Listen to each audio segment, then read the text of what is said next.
नमस्कार. मी भाऊ तोरसेकर. तुम्ही बघत आहात प्रतिपक्ष. मित्रांनो, माझा एक तरुण मित्र आहे ज्याचं नाव ऋषिकेश जोशी. हा नाटकवेडा तरुण आहे आणि नाटकवेडा याचा अर्थ फक्त आज चालू असलेली नाटकं किंवा तो ज्या नाट्यसृष्टीमध्ये काम करतो त्यामध्ये जे काय आत्ता चालू आहे तेवढ्यापुरतं नाही, तर कला क्षेत्रातलं नाट्य, चित्रपट, मालिका अशा विविध गोष्टींमध्ये अभिनय किंवा नाट्यलेखन, पटकथा लेखन या सगळ्यामध्ये त्याला इतकं छंद आहे त्याचा, की तो कुठे-कुठे आणि दरवेळेला त्याचं नवीन नाटक असलं, की मी नाट्यरसिक नसून मला बोलवतो.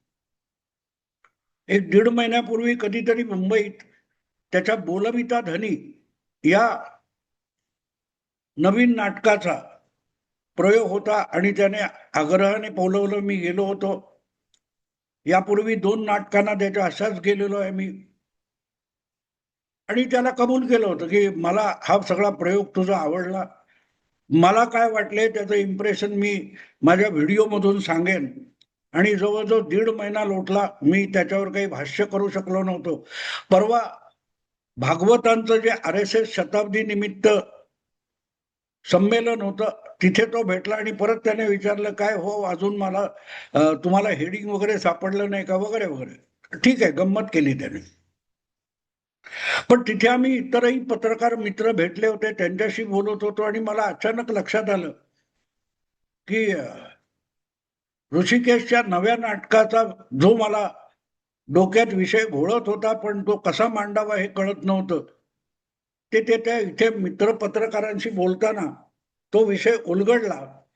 कारण पत्रकार मित्रांशी बोलताना विषय होता तो महापालिका निवडणुका, त्याच्या आधीच्या काय त्या नगर परिषदा, नगरपालिका निवडणुका, विधानसभा निवडणुका, विद्यमान राजकारण, त्यामध्ये माध्यमांची भूमिका, त्यामध्ये विविध पक्ष आणि त्यांच्या नेत्यांची भूमिका आणि त्याच गडबडीमध्ये अजितदादांचा अचानक झालेला अपघात, महापालिका निवडणुका आणि जिल्हा परिषद निवडणुका यांच्या मधल्या काळामध्ये जो एक अपघात झाला, ज्याच्यामध्ये अजितदादांचं दुर्दैवी निधन झालं आणि त्यानंतर चाललेलं राजकारण. आणि मला अचानक तिथे लक्षात आलं, की त्याचा जो आशय आहे, ऋषिकेशच्या नव्या बोलविता धनी या नाटकाचा जो आशय आहे, तो सध्या चर्चेत आहे. बोलविता धनी म्हणजे हा शब्द आपण किंवा ही शब्दावली आपण कधी वापरतो, की ज्यावेळेला करणारे कोणतरी दिसतात, आपल्याला दृश्य दिसत असतं, समोर बसलेली पात्र बोलताना दिसतात, ऐकताना आपल्याला ऐकायला येतात. पण खरोखरच त्यांच्या तोंडातून बाहेर पडणारे शब्द, ती वाक्य, ते डायलॉग हे खरं त्यांचे असतात का? नाही. पटकथाकाराने, संवाद लेखकाने किंवा नाटककाराने लिहिलेले डायलॉग असतात, प्रसंग असतात. आणि त्या सगळ्या प्रसंगासाठी अभिनय म्हणून ही पात्र आपल्यासमोर उभी असतात, ज्यांना अभिनेता वगैरे म्हणतात. पण त्यांचे शब्द, ते जो कथेचा आशय त्या सगळ्या परफॉर्मन्स मधून निर्माण करतात, त्याचा बोलविता धनी म्हणजे सूत्रधार कोणी वेगळा असतो. आता सूत्रधार आणि बोलविता धनी हे सारखेच असतात असं नाही किंवा समानार्थी आहेत असं मला वाटत नाही. सूत्रधार असा असतो, की जो आपल्याला माहिती असतो, तो स्वतःला लपवत पण नाही. पण बोलविता धनी ज्याला म्हणतात, तो मागे राहतो, आपला चेहरा दिसू नये, आपली ओळख कोणाला लागू नये याची काळजी घेत स्वतःला लपून समोर एक घटनाक्रम घडवत असतो, त्याला बोलविता धनी म्हणतात. आणि त्यामुळे इथे बोलविता धनी म्हणजे काय, तर ते नाटकाचं स्वरूप असं आहे, की एका कुठच्या तरी मालिकेचं किंवा चित्रपटाचं चित्रण चालू आहे आणि त्या चित्रपटामध्ये जे काही घटना प्रसंग रंगवलेले आहेत, त्याचं चित्रण वगैरे चालू असताना तो जो कोणी लोकप्रिय अभिनेता त्यातला आहे, त्याचे नखरे चालू असतात, कॅमेरा चालू असतो, तिकडे दिग्दर्शक असतो, ती नायिका असते आणि त्यात त्या लोकप्रिय अभिनेत्याचे नखरे चालू असतात. त्याला आपले संवाद डायलॉग सुद्धा आठवत नसतात.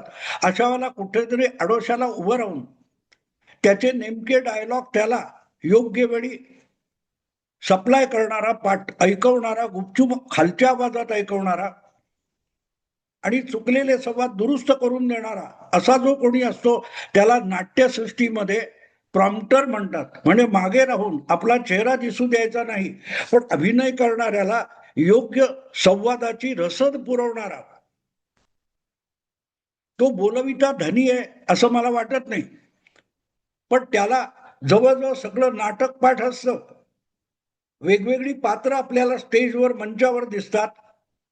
ती वेगवेगळी पात्र जे संवाद बोलत असतात ते त्यांच्याही अनेकदा लक्षात राहत नाही. पण प्रॉम्प्टर म्हणून काम करणारा जो असतो त्या नाटकामध्ये इतका रममाण झालेला असतो की ते सगळं नाटक हे त्याला पूर्णपणे पाठ असतं.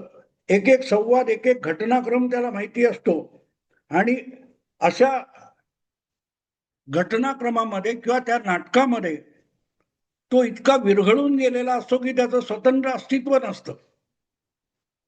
पण त्याला त्या संपूर्ण नाटकाच्या श्रेयनामावलीमध्ये स्थान सुद्धा मिळत नाही.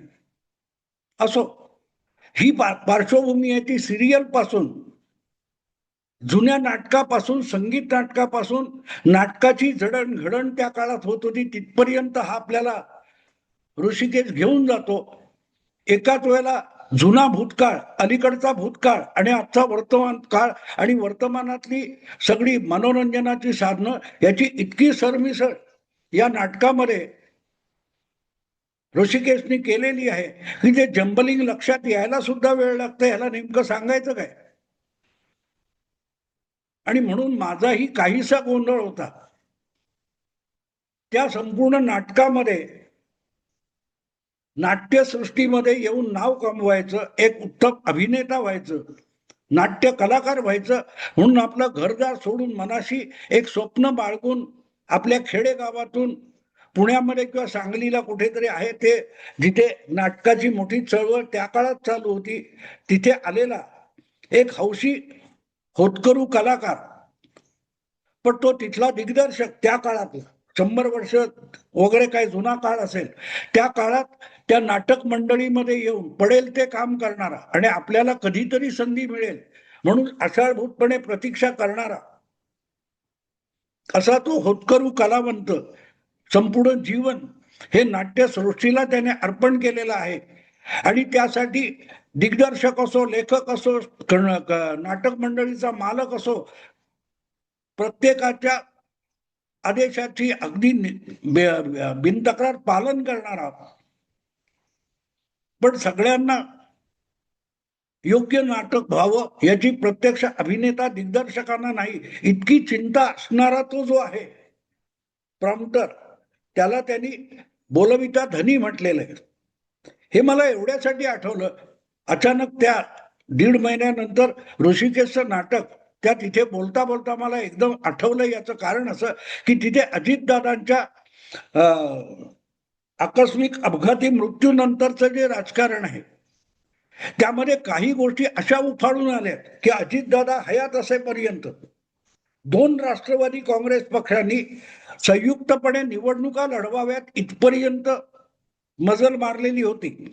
पण कुठेही राष्ट्रवादी शरद पवार गट आणि राष्ट्रवादी अजितदादा गट यांच्या मनोमिलनाच्या गोष्टी सुरू असल्या तरीही त्यांचं विलिनीकरण, एकत्रीकरण यावर कुठेही भाष्य, चर्चा, बातम्या सुद्धा नव्हत्या.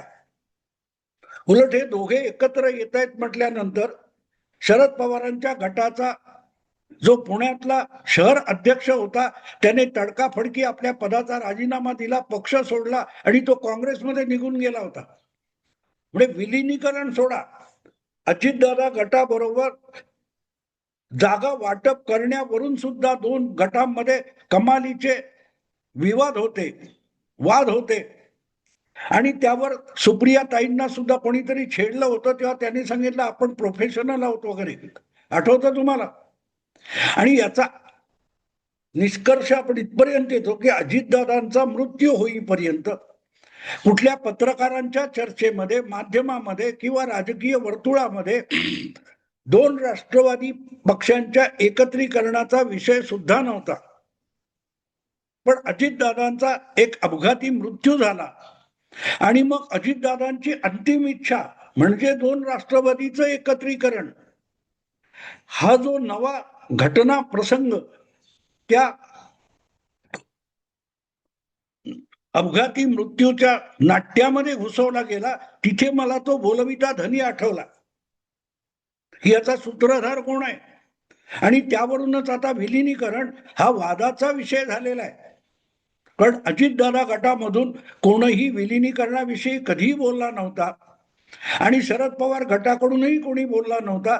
पण अजितदादांचा मृत्यू झालाय कळल्यानंतर शरद पवार गटाकडून ज्या प्रकारे दादांची अंतिम इच्छा हे भांडवल केलं जात आहे. अजितदादांना दोन्ही राष्ट्रवादीचं विलिनीकरण हवं होतं, किंबहुना तीच त्यांची इच्छा होती. आणि त्यांच्याशी शरद पवार गटाच्या वारंवार बैठका झाल्या होत्या, 14 बैठका झाल्या होत्या, 14 तास बैठका झाल्या होत्या. याच्या विविध कहाण्या समोर येत आहेत. आणि त्यामध्ये एक गोष्ट अगत्याने सांगितली जाते की अजितदादांची अंतिम इच्छा दोन राष्ट्रवादीचं विलिनीकरण. आता याचा आणि ऋषिकेश जोशीच्या नाटकाचा संबंध काय असं तुम्हाला वाटेल, पण नाटकाचा संबंध तिथे येतो. अजितदादांची अंतिम इच्छा किंवा अजितदादांची महत्वाकांक्षा मुख्यमंत्री व्हायची होती. त्यासाठी कधी कोणी शरद पवार गट किंवा जे त्या बाजूचे लोक विलिनीकरणाची भाषा बोलतात त्यांच्या तोंडून कधी अजितदादांच्या मुख्यमंत्री पदाचा विषय निघाला नाही. नेमकं त्या ऋषिकेशच्या नाटकातला तो जो प्रॉम्प्टर आहे, तो प्रॉम्प्टर सांगकाम्या किंवा प्रॉम्प्टर व्हायला त्या नाटक मंडळीत आलेला नसतो.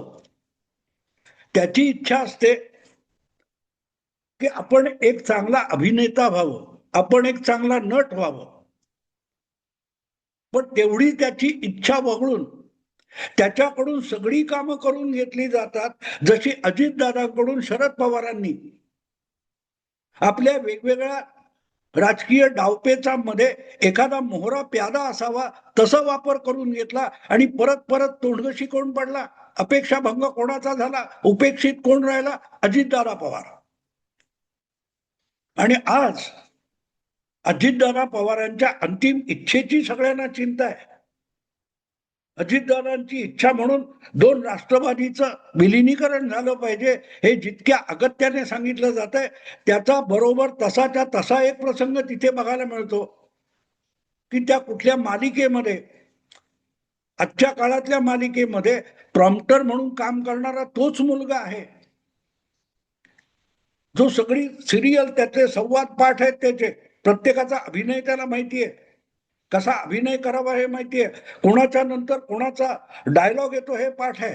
त्याला संधी नाकारली जात असते, मिळत नसते. तो समोर असतो पण त्याची क्षमता आहे, त्याच्यामध्ये पात्रता आहे, त्याच्यामध्ये गुणवत्ता आहे, याची साधी दखल घ्यायला कोणी तयार नसतो. आणि अचानक असा प्रसंग येतो की आता गडबड झालेली आहे आणि त्या गडबडीमध्ये त्या नामवंत अभिनेत्याने मालिकेत काम करायला नकार दिला का, चित्रपट किंवा मालिका जे असेल ते, तेव्हा मग हे सगळे डायलॉग, संवाद तोंडपाठ आहेत, अचूक आहेत आणि सेट वगैरे लागलेला आहे, त्याचा खर्च झालेला आहे. त्यामुळे कुठल्याही परिस्थितीत शूटिंग केलं पाहिजे म्हणून त्या प्रॉम्प्टरला ती संधी दिली जाते आणि आपला नवस पूर्ण करण्यासाठी तो बिचारा गावी आईला भेटायला जातो आणि तिथे प्लेग किंवा तात्कारण टीबीचं वगैरे काहीतरी कारण क्षयरोगाचं होतं आणि तो तिथे मरण पावतो. या समानता माझ्या लक्षात आल्या की आयुष्याची अम्बिशन पूर्ण व्हायला आली. मुख्यमंत्रीपद आजच्या काळात दूर असेल, पण आता आपल्या काकांनी निवृत्त व्हावं, आम्हाला आशीर्वाद द्या, हे अजितदादांनी अनेकदा बोलून दाखवलं. तुमचं वय झालेलं आहे, तुमचा काळ मागे पडलेला आहे, तुमच्या अनुभवातून आम्हाला मार्गदर्शन करा, आम्हाला आशीर्वाद द्या. आमच्यावर जबाबदारी टाका, आम्हाला निर्णय घेण्याचे अधिकार द्या, ही अजितदादांची अंतिम इच्छा नाही, अतिशय अतीव इच्छा होती, महत्वाकांक्षा होती. पण तुम्हाला आठवत असेल तर 2 जुलै 2023 शरद पवारांनी राजीनाम्याचा निर्णय घोषित केला आणि अजितदादा त्याचं समर्थन करत असताना एक माहोल निर्माण करण्यात आला आणि अजितदादांना गप्प बसवण्यात आलं, तोंडघशी पाडण्यात आलं. भाजपबरोबर जाण्याची जी सत्तेमध्ये इच्छा होती त्यासाठी अजितदादांना पुढे करण्यात आलं, वाटाघाटी करण्यासाठी, आणि अखेरच्या क्षणी मागे घेऊन अजितदादांना तोंडघशी पाडण्यात आलं.